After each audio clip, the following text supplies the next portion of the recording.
मनपुर से इसिंग चाउना अवाब नहीं लोनना इसिंग चाउ अहुमलक तौबसी थोहनबसी मनपुर गवर्नमेंटना मसीगी नेग्लिजेंस अमा अखोइना उइ मसीगी नेग्लिजेंसी मफम अमदा हंजन हंजना अनिरक काइबा अदो मसीगी रेमेडियल मेजर्स मसीगी सेमननबसी सुतौ तौबा सुगुम्बा मयाम अमा थेंगनबदगी प्रजासिंगसी यामना वाबा अदगी इसिंग चाउना अहुमलक नंगबसिदा याम हाइनिंगाइ लेतना अखोइगी डैमेज हाइबदी लौसिंग उनरिबा महि मरो युम कै थुम्बा अदगी सुगुम्बा मयाम सिंसे थोलकपदगी मरोइना थौबाल मल्टीपर्पस डाम मसीगी डाम सिगा मरोइना मसिदा चेक्सिनदबदगी वाटर रिसोर्सेस डिपार्टमेंट चेक्सिनदबदगी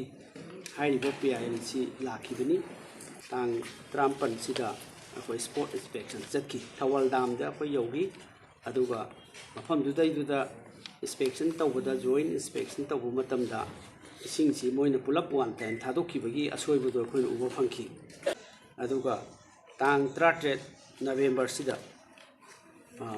अइना PILC सुमाइ तौना तांग 38 थाबने फाइल तौर मतुंगदा तांग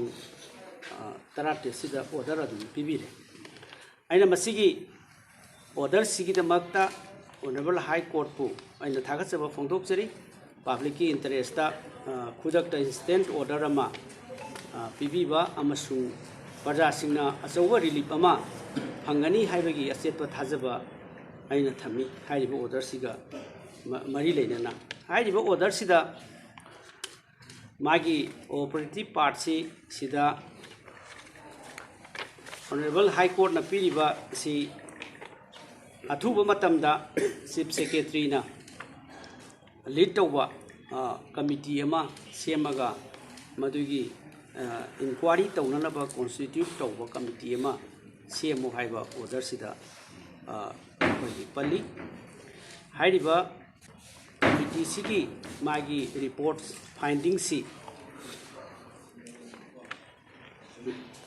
हफ्ता अदी था अहुम हाइब तारे अदेगी मसीगी 12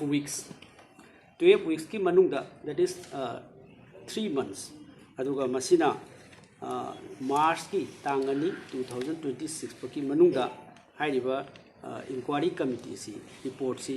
मसी पिटिशनर एंगोंदा पीगदबनी हाइबा हाई कोर्ट की ऑर्डर सिदा सुमाइना पल्ली अदगी मसीगी इंक्वायरी तौरिबा मसीगी रिपोर्ट से मसीगी चीफ सेक्रेटरी ने लुसिंबा कमिटी अमा मसीना येंजिनगदबा अदुगा थिजनगदबा सिगी रिपोर्ट से था अहुम सिगी मनुंगदा पिखलकदबा से मसी करिगुंबा पिटिशनर ओइरिबा PIL की पिटिशनर ओइरिबा अहाकना पेंद्रगदी मधु अमुक अगेन कोर्ट लाखपा याय हाइबा हाइरिबा कोर्ट की ऑर्डर से मसीगी ऑर्डर सिदा पल्ली मरम मसीना ऑनरेबल हाई कोर्ट की ऑर्डर से अइना थागतचरी लोइना मसीना PIL number 29 of 2025 order dated 17/11/2025 से मसीना मणिपुर दा थोइबा रेस्पॉन्सिबल ओइबा सरकार सिना वाटर रिसोर्सेस डिपार्टमेंट ना मसीगी फेलर्स हाइब तारे अदी टोरेनिंग हाइरे हन्ना यंजिनबिदे अदगी देन मसीदा पीरिबा रिपोर्ट सिदा अखोइगी अइना पिटिशन तौबसिदा अइना फाइंडिंग दा हाइरिबा तांग 13 सेप्टेम्बर की तांग 13 गेट मरीमक थवाल मल्टीपर्पस डाम की गेट मरीमक से खुदकता थादोगा डाउन स्ट्रीम दा लेरिबा मसीगी मीसिंग युम थुम्बा मी सीबा लौ तुम्बा गाड़ी लोइना थुम्बसे मसी अमुक्ता थोक्रिबा इसिंग इचाउ अमने अदना मरम ओरकांदा मसीगी इसिंग इचाउ से मसी दाम से थादोकपु मतमदा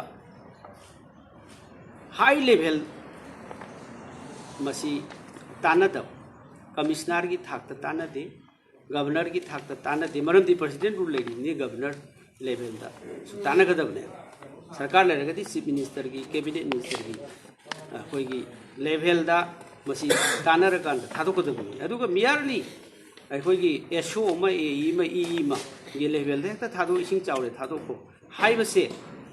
मसीगी तांग सेप्टेम्बर की तांग 13 स्वाई सिदेसिदा रेनफॉल चांग से मसी यामना नॉर्मल ओयेबा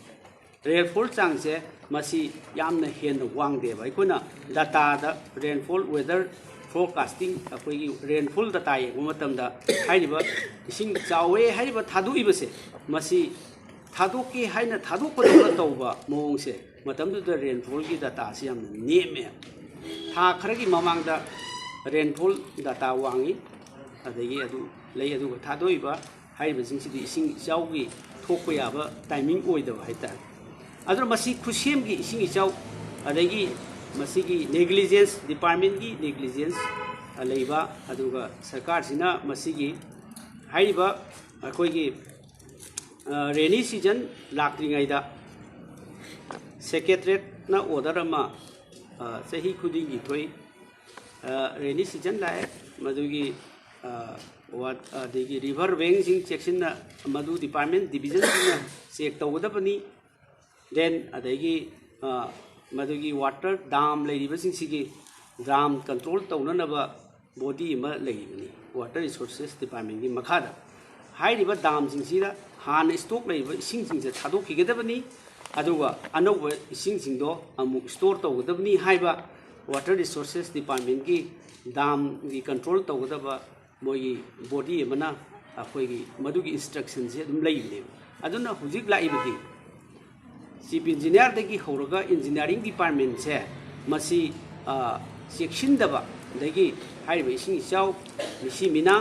अमसिंग लाइरबा प्रजासिंगी युम कई थुंबा अदगी देन अदगी गाड़ी थुंबा युम थुंबा सिन सिंगबा मयाम डैमेज मयाम सिंगे लाखने अदुगा सेम ईयर दा दोलाई थाबिगी दाम थादोखिबा मयाम सिंसी नेग्लिजेंस ऑफ द ऑफिशियल ने अदुना मरम ओरकांदा मणिपुर से डिपार्टमेंट लेत्रबदौना एडमिनिस्ट्रेशन लेत्रबा वाटर रिसोर्सेस डिपार्टमेंट से थिका तौननबा लूट तौननबा लेबा डिपार्टमेंट ओइना लाखबा मरम मसिना मसिगी हंदकी हाइरिबा ऑनरेबल हाई कोर्ट पीरिबा